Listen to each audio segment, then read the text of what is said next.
Malheureusement, beaucoup de serviteurs de Dieu, servants de Dieu, s'adonnent à cette vie-là. Cette médiocrité dans la vie de consécration de la prière. C'est médiocre de constater ce genre de choses. Alléluia. Que le nom de Dieu soit béni. Dieu n'entrera pas dans l'œuvre du prédicateur automatiquement, en vertu d'un principe général. Mais il n'y vient que par la prière et par une instante requête. Dieu se fait trouver par nous au jour où nous le cherchons de tout notre cœur. Cela est vrai pour le prédicateur aussi bien que pour le pécheur repentant. Amen.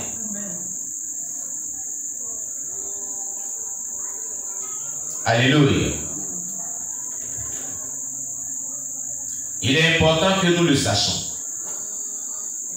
Cela est très important. Que chaque personne le sache. L'œuvre de Dieu que nous faisons, c'est pour Dieu. Ce n'est pas l'œuvre de l'humain. C'est une œuvre de Dieu. Donc, son contenu doit être vraiment loin de l'Esprit de Dieu. Pour actionner la puissance du Saint-Esprit, c'est la consécration dans la prière.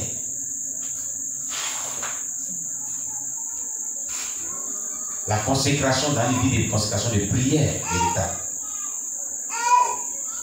Alléluia.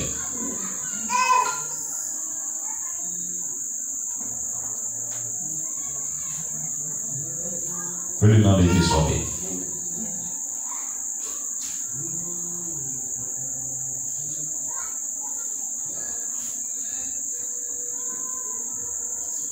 Donc on disait tantôt que Dieu s'est fait trouver par nous au jour où nous le cherchons de tout cœur, de tout notre cœur. Cela est vrai pour le prédicateur aussi bien que pour le pécheur. Un ministère de prière est le seul qui met le prédicateur en contact avec son auditoire. Vous voyez? C'est qui va vous mettre en contact avec l'auditoire pour réveiller le cœur des gens, pour toucher le cœur des gens dans vos prédications, dans vos enseignements, dans vos exhortations. C'est la vie de prière. La prière de consécration dans vos prédications. Et la vie de prière journalière, suivie d'études de la parole de Dieu et de sa mise en application.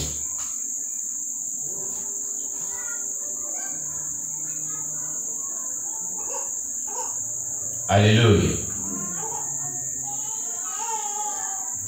Donc nous voulons exhorter tous ceux qui prêchent, tous ceux qui sont engagés dans l'œuvre de Dieu, dans l'évangélisation, dans l'œuvre d'implantation d'église, dans la missiologie, tous ceux donc qui servent Dieu au ministère de la parole, donc ils apportent des exhortations, ils font des études bibliques, des études théologiques,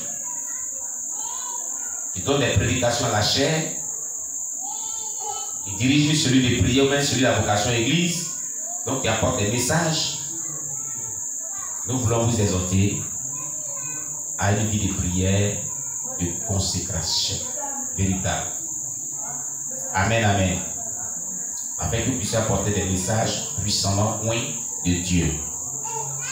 Des messages qui sont couverts de l'onction divine de Dieu et qui touchent le cœur de nos auditeurs pour les amener notamment à appliquer le message à leur vie. Amen.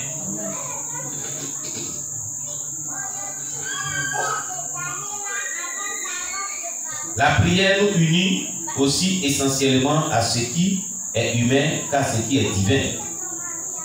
Est-ce que vous comprenez?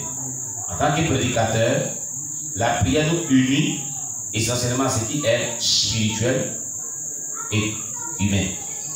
Qu'est-ce qui est spirituel? La prière nous unit à Dieu. Qu'est-ce qui est humain? La prière nous unit avec l'auditoire, qui sont les humains, les êtres humains qui nous écoutent. Alléluia. C'est la prière qui nous unit. Gloire à Jésus-Christ.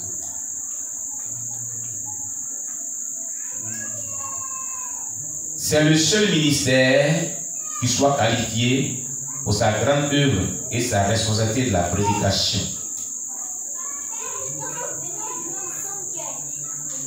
Amen.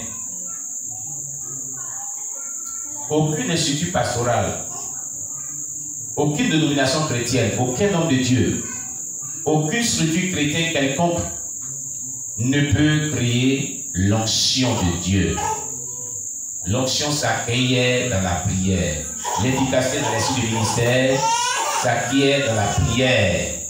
Ce n'est ni une théologie, une faculté théologique, tout, non.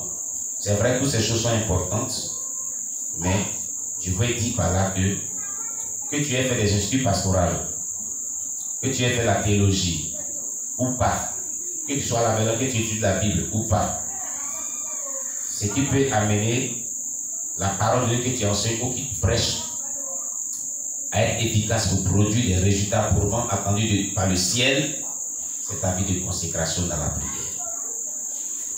Alléluia. Et la sanctification, c'est tout. La base, la première des choses, la sanctification et la prière vont de pair, marchent ensemble. L'un ne peut pas quitter l'autre, jamais. Si l'un manque, il y a défaillance. Si l'un manque, c'est grave. Pour être victorieux et surmonter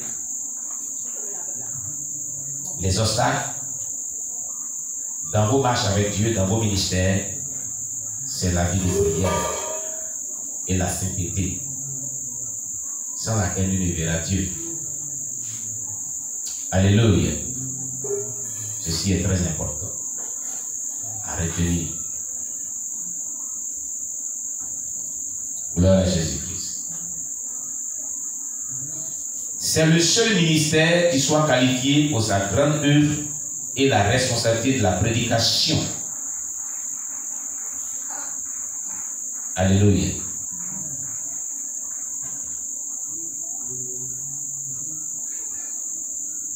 L'université, la science, les livres, la théologie ne peuvent le créer, mais seulement la prière peut créer l'onction de Dieu.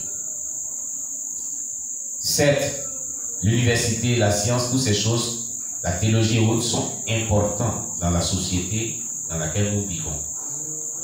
Amen. Mais cela ne peut créer vraiment l'onction dont on a besoin dans nos prédications pour pouvoir vraiment gagner le cœur des gens à Jésus-Christ et transformer leur vie. Quand tu parles de la théologie, tu ne peux créer cela. Qu'est-ce que je vais dire? Tu peux faire une étude théologique sans une vie de consécration. Tu auras eu toutes ces connaissances théologiques, mais si tu ne te consacres pas et que tu ne vis pas selon l'Esprit de Dieu, sur la parole de Dieu, que tu auras étudié en théologie, ça n'a pas de sens. Voilà ce que je vais dire. Amen. Amen. Que Dieu nous bénisse.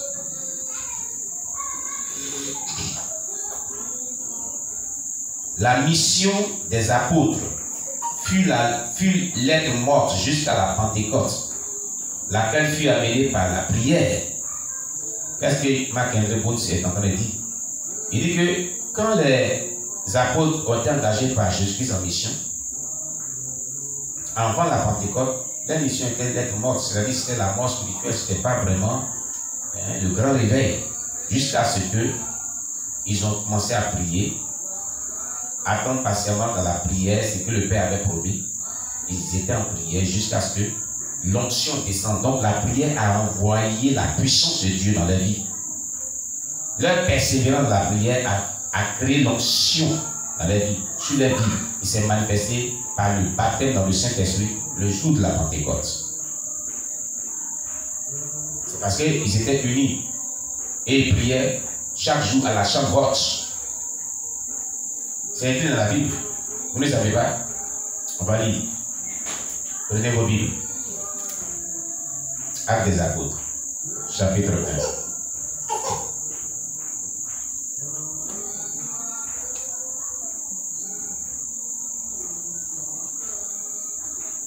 1. Amen. Actes des Apôtres, chapitre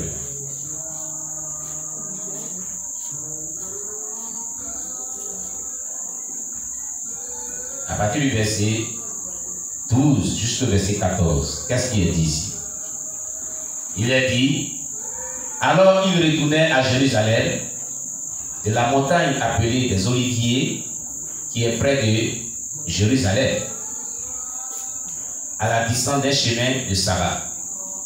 Quand il fut arrivé, il montait dans la chambre haute, où il se tenait d'ordinaire. C'était Pierre, Jean, Jacques, André, Philippe, Thomas, Barthélemy, Matthieu, Jacques, fils d'Alphée, Simon le Zélote, et Jude, fils de Jacques. Tous d'un commun encore persévéraient dans la prière avec les femmes et Marie, mère de Jésus, et avec les frères de Jésus. Tous persévéraient dans la prière. Alléluia. Et donc, au chapitre 2, le jour de la Pentecôte, chapitre 2, Actes des Apôtres, chapitre 2, versets 1 à 4. Le jour de la Pentecôte, ils étaient tous ensemble dans le même lieu, c'est-à-dire dans la chambre haute, persévérant dans la prière, c'est ce que ça veut dire. Tout à coup, il vint du ciel un bruit comme celui d'un vent impétueux, et il remplit toute la maison où ils étaient assis. Des langues semblables à des langues de feu leur apparurent séparées les unes des autres, et se posaient sur chacun d'eux. Et ils furent tous remplis du Saint-Esprit, et se mirent à parler en d'autres langues, selon que l'Esprit leur donnait de s'exprimer. Voilà ce qui est écrit. Mais qu'est-ce qui a suscité le baptême de notre Saint-Esprit? C'est la vie des prières. La Bible déclarait qu'ils persévéraient dans la prière à la chambre tous ensemble. Bien comme un accord. Amen. Amen. La prière persévérante fait engendrer le réveil spirituel. Lorsque ceux qui s'adonnent à l'exercice de la prière persévérante et d'endurance de la prière vivent dans la sanctification et qui prient avec foi, l'onction de réveil spirituel tombera sur vous et embrasera à cause de vous tout le secteur, toute la région dans laquelle vous vous trouvez. Peut-être même ira jusqu'aux extrémités de la terre. Pourquoi pas? Comme cela fut le cas de Evan Roberts au pays des Galles dans les années 1600 et dans les années 1900. Alléluia. Peut-être que je me trompe, je ne sais plus. Mais en tout cas, c'est un révivialiste qui a vécu dans les années très éloignées. Amen, amen. Donc, c'est une parenthèse pour vous faire comprendre que c'est la vie des prières qui suscite l'onction. La vie des prières de consécration, ce n'est pas n'importe quelle prière. Ce ne sont pas des prières qu'on fait ici, Seigneur mon Dieu, mon roi, Seigneur mon Dieu, mon roi. Dieu sauvé. Ce n'est pas ce genre de prière. Ce ne sont pas ce genre de prière. La sœur, je l'ai dit. Est-ce qu'elle a fait ce genre de prière jusqu'à fatiguer dans le passé? Amen, amen. Oui, ce ne sont pas ce genre de prières. Non, Dieu parle ici. Mais ce sont des prières profondes de consécration, des prières d'éveil. Quand tu entends la personne prier, toi-même, tu es encouragé à prier. Et une vie de prière déclenche, tu as envie de prier. Mais quand quelqu'un prie, tu n'as même pas envie de prier. Et les gens, quand tu les entends prier, tu dis, il est chrétien comme ça, lui. Mais il y a des personnes, quand tu les entends prier, tu as envie de prier. Sa manière de prier, le zèle avec lequel il prie, suscite le désir de pouvoir prier comme lui. Amen, amen. Amen. Voilà des vrais intercesseurs, intercestrices. Amen. Intercesseurs et intercesseuses. Gloire à Jésus. Amen. Donc, un pasteur qui sait prier s'élève bien au-dessus de la popularité. Il est bien plus qu'un homme d'affaires. Il vise plus haut que les succès de la chair. Il est bien plus qu'un organisateur ecclésiastique. Il est monté à la région sublime et puissante de la spiritualité. La sainteté est le résultat de son œuvre. Des cœurs et des vies transformées mettent le sceau de la divine noblesse sur la réalité et la virilité de son travail. Amen. Amen. Amen. Donc un pasteur qui sait prier s'élève bien au-dessus de la popularité. Ça veut dire quoi? Il devient plus populaire et par sa vie de prière. Sa vie de prière va l'élever, va envoyer une grande élévation de son ministère. Donc la Bible, il dit la Bible, Marc-André en Boots dit ici qu'il s'élève plus au-dessus de la popularité. Donc la vie de prière va le transporter au-dessus de la popularité. Il va gagner de la renommée.